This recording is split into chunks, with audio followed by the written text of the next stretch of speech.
Ambassador, thank you for joining us here at the Manama Dialogue. Just how far from being a peaceful, democratic, inclusive nation do you think Syria is? Well, thank you very much for inviting me. I think compared to last year, this time, at the Manama Dialogue, I think things appear to be, I would think, more positive in the sense that you have an engagement between the Russian Federation and the United States. I think that was manifested in Da Nang. I think that's quite important. Last year, this time, if you remember, the relations were far from being good. You have an opposition that has moved towards political realism after the Riyadh II conference a few weeks ago. I think that is a very important development. And I think the regional priorities have shifted. In short, last year there was a lot of, the situation was very much in flux insofar as the political and military situation. Now I think it is a little bit more clear. That would allow for movement on the political process. What remains, of course, is for the Syrian government to engage seriously on the basis of 2254. We will test that. And for the opposition also, which is now unified compared to last year, to exhibit more political realism and engage seriously in implementation of the Security Council Resolution 2254. As the conflict hopefully draws to a close, what are the key challenges for the UN and the scale of those challenges? Well, of course, there is the humanitarian issue, which is, as you can tell, extremely difficult. But if you look at it this year compared to last year, all in all, I think there has been progress. Unfortunately, the past month, there has been a regression, but that's only last month. But since the beginning of the year in comparison to last year, I think there has been progress, but much more needs to be done. The issue, of course, of bringing the sides to negotiate seriously remains a challenge for both of us. So far, we have only had talks, pre-negotiations. There has not been negotiations as such. Now, we have tried to have proximity talks, and we would like this to evolve into direct talks between the government and the opposition. And I think conditions are certainly better than they were last year, but we're still not there yet. I think the other challenge that we face is the issue of reconstruction, which I think particularly Europe is interested in.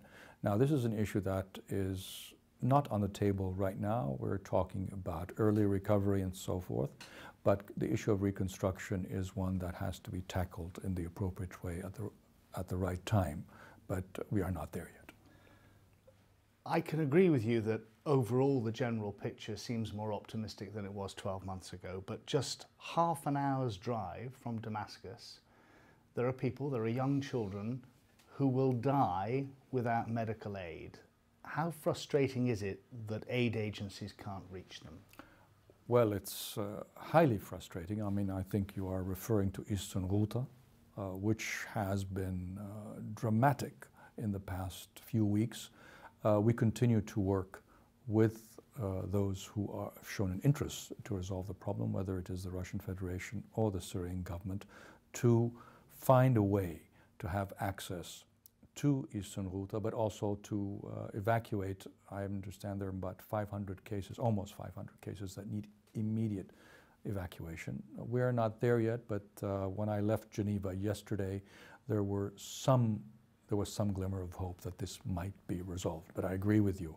It's not only 50 kilometers away. It is a stone throw away from the center of Damascus. And that is, of course, unacceptable. But we will continue to do whatever it takes to save lives. Forgive me if this isn't a question for a representative of the United Nations, but when all this is over, who will run Syria? Who will govern Syria? Well, who will govern Syria? Certainly the Syrians will govern Syria. Well, there are those who believe it will basically be a Russian-Iranian protectorate. I don't think the Syrians want that, and I think that is very important. They're very proud people. They would like to take their destiny into their own hands. And I think the UN is there to help them achieve that. I mean, even the Russians are saying that, although they have a lead role, but they're saying that everything needs to be done within the context of Resolution 2254. And there will be no international legitimacy unless this resolution is implemented in its entirety.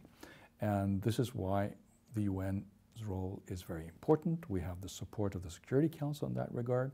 So I wouldn't go that far. I think there is skepticism. There's been a lot of concern that what you have referred to as a protectorate and so forth is possible. The age of protectorates is over. Syria is a proud nation.